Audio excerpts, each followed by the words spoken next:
Bueno, el periódico New York Times saca un artículo, hace una evaluación respecto al problema que pasó en la línea 12 en la Ciudad de México. Una tragedia bastante lamentable. Pues todavía se encuentra en investigación, todavía se están realizando peritajes. El New York Times en este momento pues está lanzando acusaciones directas hacia la gobernadora Claudia Sheinbaum y al canciller de Relaciones Exteriores Marcelo Ebrard. Es muy interesante en realidad poder analizar este artículo porque eh, hace mención de que ha recibido documentación oficial respecto a las investigaciones. Hay una forma de filtración de información que se está entregando a este tipo de medios de comunicación extranjeros. Bueno, en realidad el punto es que el New York Times se caracteriza por siempre andar metido en todos los problemas extranjeros. El único momento en el que se ha escuchado que el New York Times ha intervenido en temas de su propia nación es durante el sexenio de Donald Trump. Donald Trump ya sabemos que se caracterizaba por su polémica, por su retórica de siempre estar atacando a México y a otros pueblos de Latinoamérica. Entonces, al final de su mandato, tuvo un gran acercamiento con el presidente de México, Andrés Manuel López Obrador, en donde estuvieron trabajando de forma conjunta y de una forma muy positiva. Sabemos que la política republicana es muy similar a la política de izquierda aquí en México. Entonces, el New York Times, pues ahorita se está encargando de atacar al gobierno de López Obrador y al canciller y a la gobernadora Claudia Sheinbaum. ¿Pero por qué? ¿Por qué un periódico estadounidense va a estar tan preocupado en los problemas de México? Bueno, es muy claro. Los beneficios que Estados Unidos adquiere a través de México, a través de sus empresas, a través de sus acuerdos, pues recibe una cantidad muy importante de millones de dólares. Y en este momento, el gobierno de Andrés Manuel López Obrador se caracteriza principalmente por la soberanía y la independencia. Algo que claramente a Estados Unidos no le conviene. Es algo que al sector capitalista del país norteamericano pues no le conviene. En este momento, el que México se esté independizando pues es un gran problema para Estados Unidos porque está recibiendo menos ingresos. Por eso no le conviene a Estados Unidos el gobierno de Andrés Manuel López Obrador.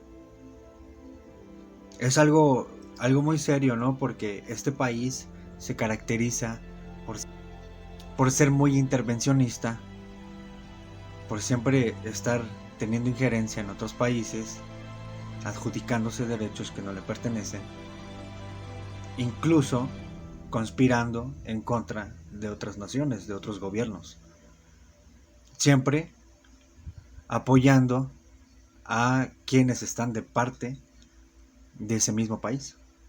Entonces, es algo bastante preocupante la manera en la que el New York Times, de forma muy irresponsable, lanza estas acusaciones. Y esto todo tiene que ver con las elecciones de 2024. Estados Unidos y la oposición en México se han dado cuenta de que el pueblo de México está a favor del gobierno de Andrés Manuel López Obrador.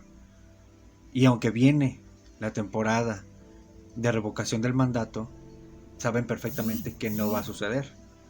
Entonces es algo bastante preocupante el que estas personas estén teniendo tanta injerencia en los asuntos internos de México, porque ahorita ya van hacia las elecciones de 2024, en donde se tiene muy claro que el canciller de Relaciones Exteriores, Marcelo Ebrard, será el próximo presidente de México. Y a Estados Unidos no le conviene que la política de Andrés Manuel López Obrador continúe, que se aplace, que se alargue. Y eso es algo muy inmoral, es carente completamente de ética, de principios, de valores. El intervencionismo a través de estos periódicos y medios de comunicación hegemónicos, demagógicos, corruptos, que solamente han causado muchísimo daño al mundo, mal informando.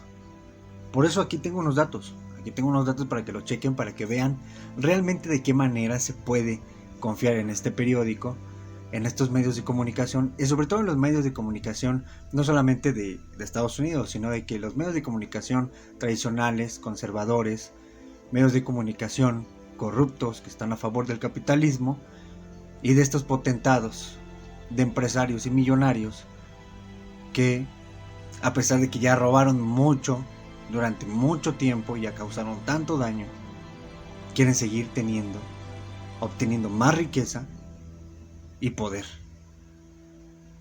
Eso ya es avaricia.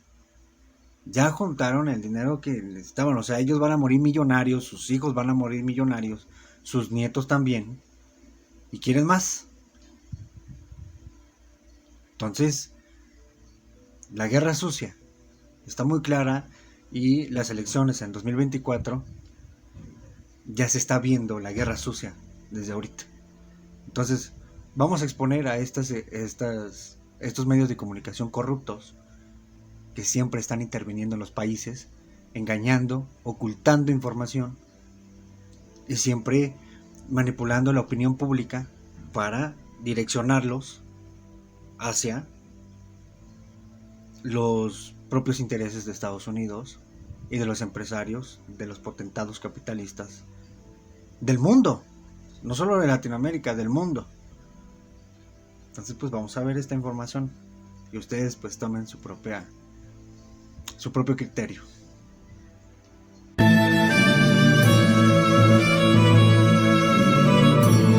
La Voz con César Vidal, desde el exilio.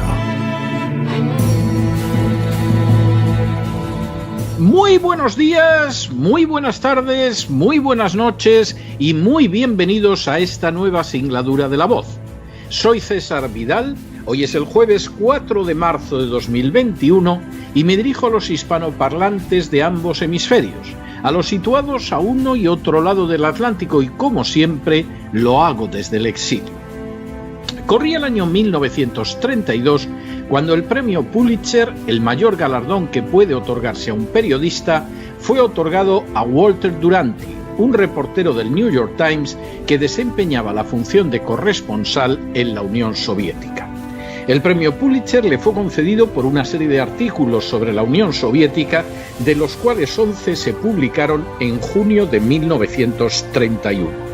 El problema es que buena parte de las informaciones proporcionadas por Duranty eran abiertamente falsas y, por añadidura, extremadamente favorables a la dictadura de Stalin. Duranty insistió en tópicos como que los rusos eran asiáticos y que, por lo tanto, gustaban de un gobierno despótico que impedía los derechos individuales y la empresa privada.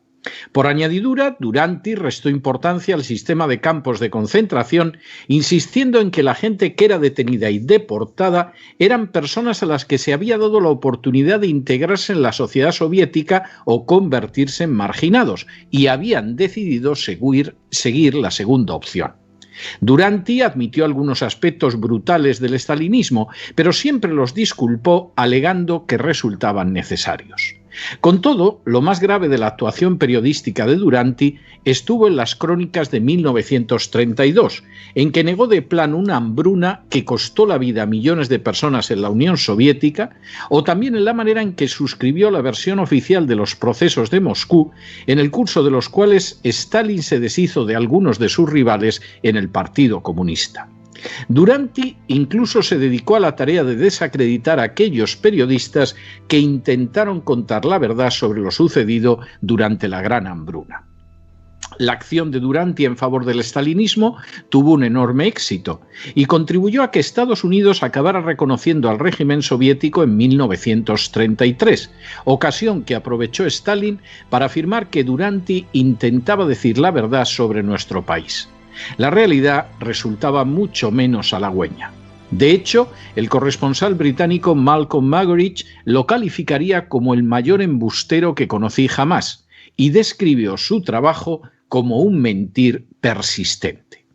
En 1990 se sumaron diversas voces que exigían que se privara del premio Pulitzer a Duranty, el corresponsal del New York Times. En 2003, a pesar de las numerosas y contundentes pruebas de fraude y mentira, la institución que concede el galardón periodístico decidió no privar del mismo a Duranty.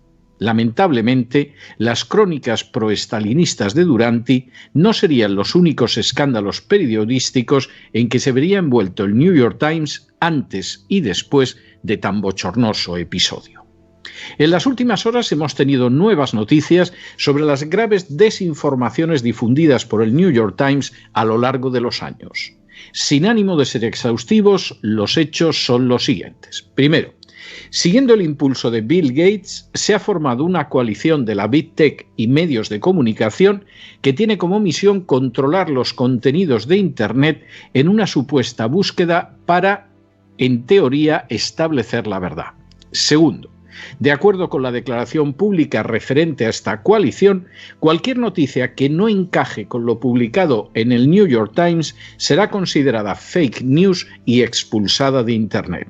De manera bien reveladora, el New York Times tiene tras de sí una prolongada historia de información incorrecta, ocultación de informaciones importantes y abierta desinformación. Tercero, así como ha señalado Werner Tresken en su libro The Great Lead Water Pipe Disaster, el gran desastre de las cañerías de plomo, el New York Times recibió dinero para evitar alertar al pueblo de la ineludible necesidad de reemplazar las cañerías de plomo de Nueva York por otras de hierro. La consecuencia de que el New York Times silenciara estos hechos fue que durante 144 años, nada menos, se sufrió una epidemia de neurotoxicidad y demencia extensa derivada del envenenamiento por plomo que venía de consumir el agua del grifo en Nueva York.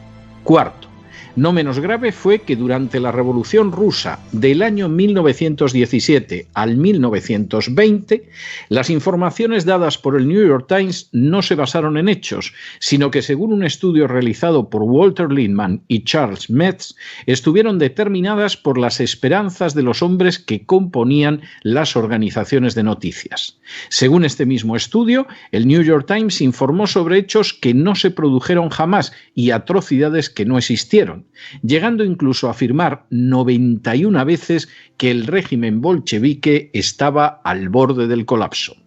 Quinto, en 1999 el New York Times publicó una serie de reportajes relacionados con el robo de documentos clasificados del Laboratorio Nacional de Los Álamos en Nuevo México. Las publicaciones derivaron en la detención del ciudadano americano de origen taiwanés Won-ho Lee, que fue acusado de 59 cargos y pasó 278 días recluido hasta que aceptó un arreglo con el fiscal. Lee era inocente, a pesar de lo dicho por el New York Times, y el propio presidente Clinton pidió perdón públicamente por el trato que había recibido.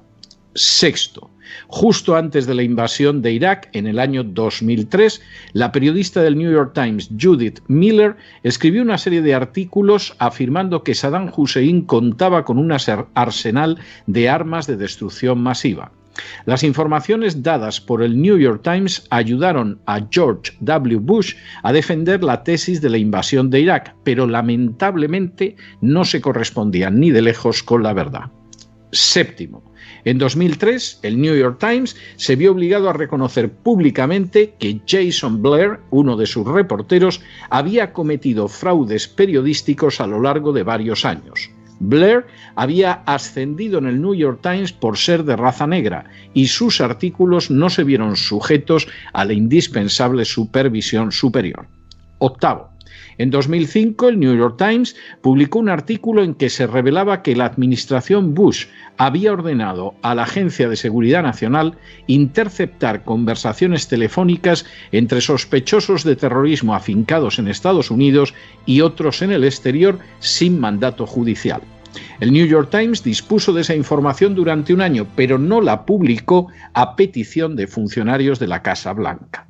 De manera bien significativa, los que escribieron la historia, James Risen y Eric Lichtblau, ganaron el premio Pulitzer en el año 2006, pero el retraso en dar esa información impulsó a Edward Snowden a no entregar la información de que él disponía al New York Times al considerar que no era un medio fiable.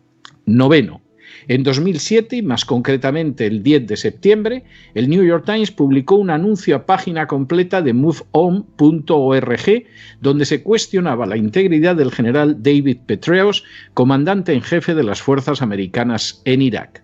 El New York Times cobró a MoveOn.org, un grupo de izquierdas, la cantidad de $65.000, cuando un anuncio de ese tipo tiene un coste medio de $181.692, es decir, otorgó un descuento del 64% de la tarifa a un grupo de militantes de izquierdas. Décimo. En 2008, y más concretamente el 21 de febrero, el New York Times publicó un artículo sobre John McCain y su relación con diversos lobbies. El citado artículo recibió serias críticas de distintos medios e incluso el Boston Globe, propiedad del New York Times, se negó a publicarlo. Una de las críticas formuladas contra el New York Times afirmaba que cualquier cosa que fuera en el pasado el New York Times ahora no es bajo ningún concepto una organización periodística. Es una organización en favor de Obama. Un décimo. En 2009, y más concretamente el 18 de julio, el New York Times publicó una crónica de Alexandra Stanley sobre Walter Cronkite. La crónica estaba plagada de errores e inexactitudes. Duodécimo. En 2017, y más concretamente el 24 de mayo, el New York Times publicó imágenes del atentado de Manchester, lo que según la policía británica obstaculizó las investigaciones. La policía del Gran Manchester anunció que estaba literalmente furiosa y que dejaría de compartir información con el presidente Trump a causa de lo que había sacado a la luz el New York Times. 13. En 2018, el New York Times contrató a Sarah Geon para formar parte del consejo editorial. La contratación se produjo a pesar de que durante los años 2013 y 2014 Sarah Geon había publicado multitud de posts en los que denigraba a la raza blanca. 14.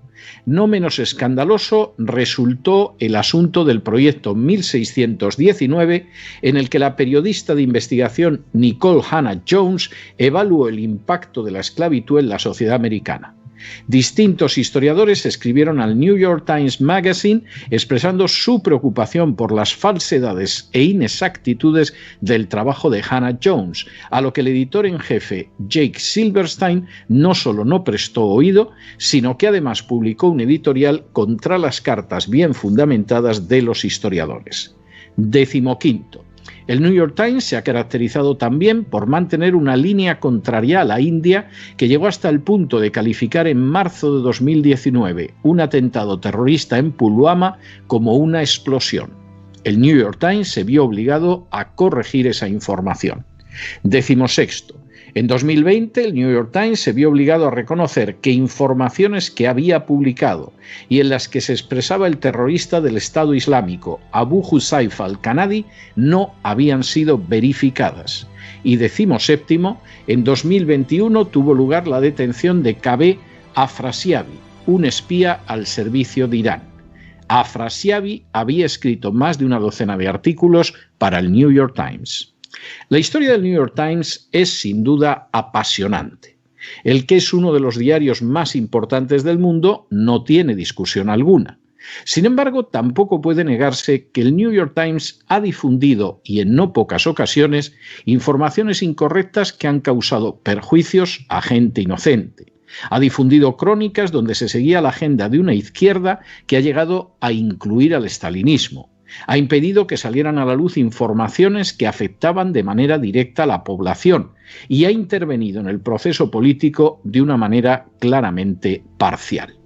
A todo ello ha de añadirse la manera en que ha servido a intereses empresariales concretos, ha manifestado una parcialidad racial o nacional difícilmente tolerables o ha publicado materiales inaceptables desde la más mínima ética periodística.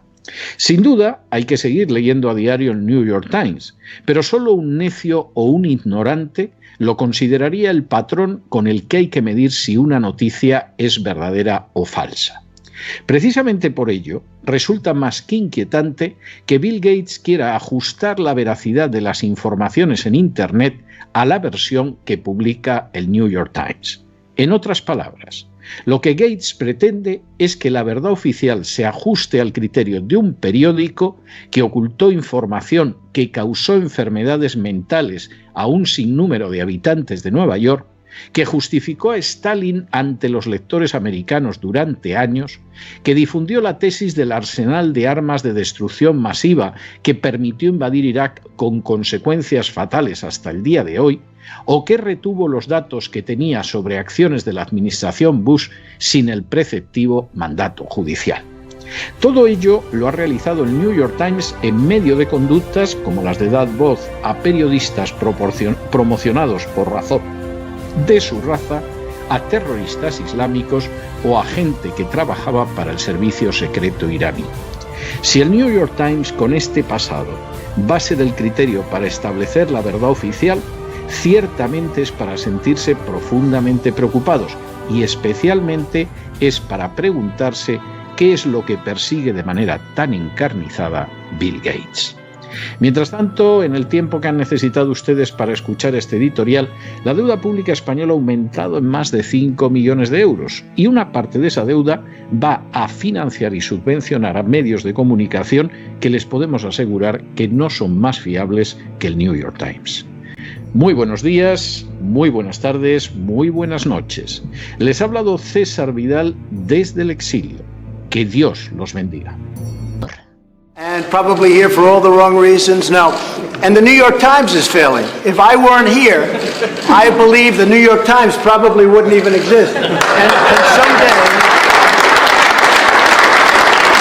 let me just tell you, and someday when I'm not president, which hopefully will be in about 6.5 years from now, the New York Times and CNN and all of these phony media outlets will be out of business, folks. They'll be out of business because there'll be nothing to write and there'll be nothing of interest. So nobody has done what this administration has done. They don't like Donald Trump, and I don't like them because they're very dishonest people. Remember this also about the New York Times. When I won, they were forced to apologize to their subscribers. They wrote a letter of apology. It was the first time anybody's ever done it because they covered the election incorrectly. So if the failing New York Times has an anonymous editorial, can you believe it? Anonymous, meaning gutless, a gutless editorial. Pues un especial agradecimiento a César Vidal, La Voz, por este maravilloso contenido, este muy descriptivo contenido y pues muy provechoso para la causa en la que ahorita México está envuelto por los ataques, por las calumnias y por la injerencia de Estados Unidos a través de este periódico corrupto, demagógico y hegemónico. Entonces, pues gracias, los invito a que pasen aquí a la descripción para que vean su canal de Héctor Vidal y se suscriban. Los invito a que también se suscriban a mi canal, que le den like si les gustó. Si tienen alguna opinión, comenten.